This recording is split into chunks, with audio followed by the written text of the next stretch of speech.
Le soleil du Sahel frappait fort, brûlant la terre et les espoirs. Dans ce village, Malik, jeune garçon aux yeux curieux, observait la misère et la fatigue de ses parents. Mais Malik rêvait d'autre chose, des villes lumineuses, des opportunités, une vie où la pauvreté ne dicte pas tout. Son rêve n'était pas égoïste. Il voulait changer la vie de sa famille, de sa communauté. Il voulait bâtir un pont entre la précarité et la sécurité, entre la peur et la confiance.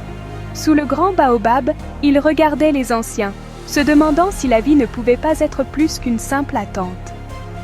Chaque soir, il observait les voitures lointaines, imaginant d'autres vies, d'autres possibles.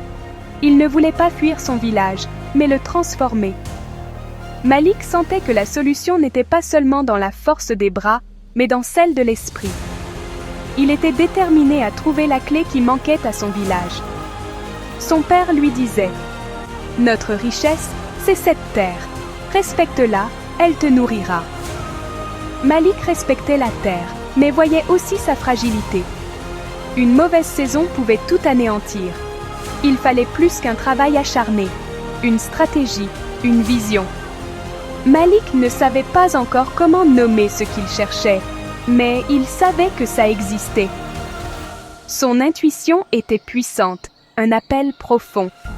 Le rêve d'un enfant du Sahel était prêt à affronter la réalité. Une odyssée allait commencer.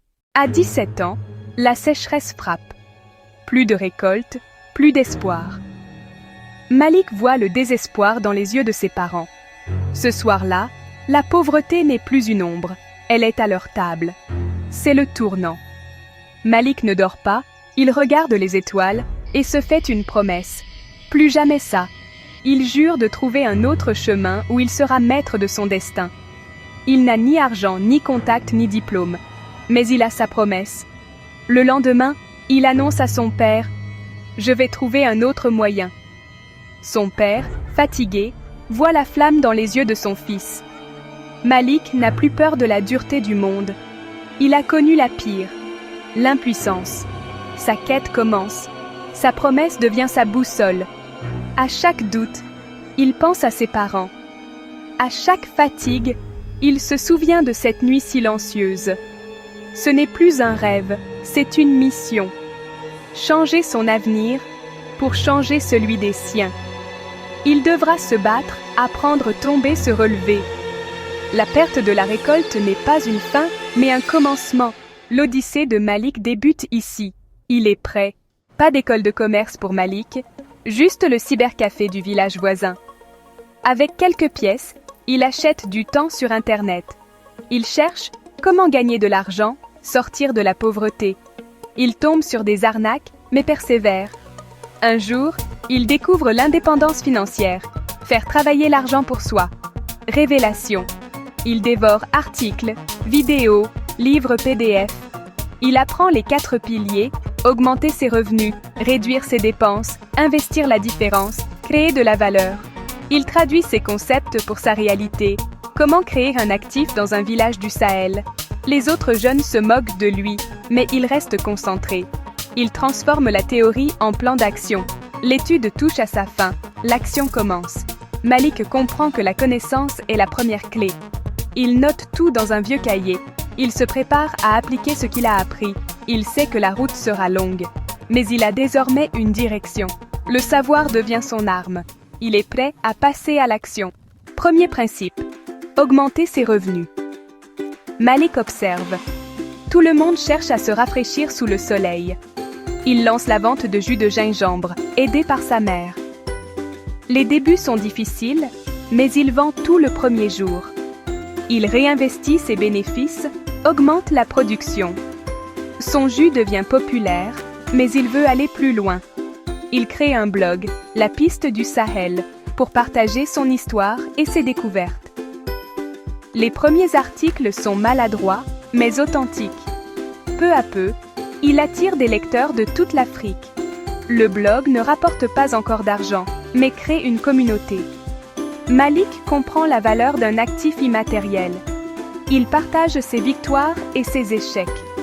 Il explique simplement l'épargne, l'investissement. Son audience grandit, il inspire d'autres jeunes. Les premiers pas sont faits. Le chemin est encore long, mais il avance. Malik bâtit les fondations de son pont. Il croit en sa vision. Le chemin vers l'indépendance est semé d'embûches. Malik subit moqueries et doutes, mais sa promesse le pousse à continuer. Il tente de diversifier avec l'élevage de poulets, mais échoue, maladie, perte totale. Il apprend que chaque aventure demande préparation. L'échec n'est pas une fin, mais une leçon. Il subit aussi la trahison d'un partenaire, perdant argent et idées. Il comprend que la confiance se mérite. Chaque cicatrice est une leçon. Prudence, humilité, résilience.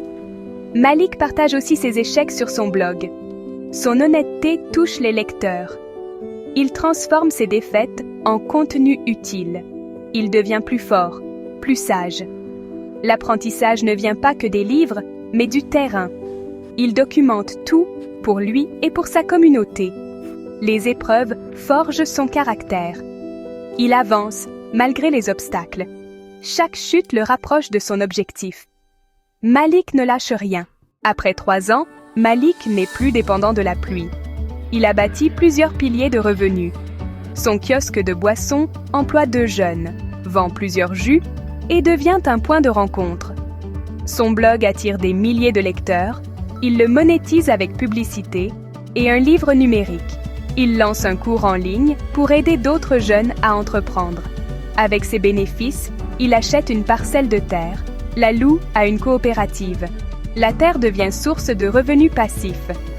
Chaque pilier renforce son indépendance. Malik diversifie, solidifie, partage. Il crée de la valeur, inspire son entourage. Son empire grandit, pierre après pierre. Il n'oublie jamais d'où il vient. Son succès est collectif. Il a bouclé la boucle. Le pont est solide. Et Malik a réussi, mais il n'oublie pas sa promesse. Il veut partager son savoir, aider les autres à traverser le pont. Il propose à la radio locale une émission d'éducation financière. Le Pont de l'Or naît chaque samedi soir. Malik parle comme un grand frère, raconte ses échecs, ses victoires. Il invite artisans, entrepreneurs, femmes battantes. Il explique comment épargner, investir, entreprendre. L'émission devient un phénomène, un mouvement d'espoir. Les jeunes prennent des notes, les parents encouragent. Malik reçoit des messages de réussite de toute la région. Il allume des centaines de petites flammes. Il inspire à construire, pas seulement à rêver. Le Pont de l'Or n'est plus une émission, c'est un mouvement. Malik donne plus que des conseils. Il donne confiance. Il change des vies. Malik résume son parcours en 5 piliers, répétés à la radio. Premier pilier. Commencer petit, mais commencer maintenant. Deuxième. S'éduquer sans cesse, investir en soi. Troisième. Créer des actifs, pas seulement gagner de l'argent. Quatrième. S'entourer des bonnes personnes, cultiver l'énergie positive. Cinquième. Partager, aider les autres à grandir. Ces principes sont simples, puissants, accessibles à tous. Malik insiste. L'inaction est le pire poison. La connaissance est un trésor inestimable. Les actifs sont la clé de la liberté. L'entourage façonne la réussite. Le partage multiplie la lumière. Il encourage chacun à appliquer ses piliers. Le pont vers l'indépendance est à la portée de tous. Il suffit d'oser le premier pas. Aujourd'hui, Malik est un pilier de sa communauté. Il investit dans les projets des jeunes, crée un fonds de microcrédit. Il finance couturières, mécaniciens, coopératives. Il n'a pas quitté son village, il y a bâti sa maison. Il prouve qu'on peut réussir sans partir. Son succès se mesure au nombre de vies transformées. L'indépendance financière est un devoir envers les siens. Malik a transformé une tragédie en opportunité. Il a bâti son pont, pierre après pierre. Son histoire inspire. La discipline et la persévérance changent une destinée. Il rappelle que chacun est architecte de sa vie. L'histoire de Malik se termine, la tienne commence. Il a construit son pont de l'or. La question est simple. Quand commenceras-tu le tien? Le choix t'appartient.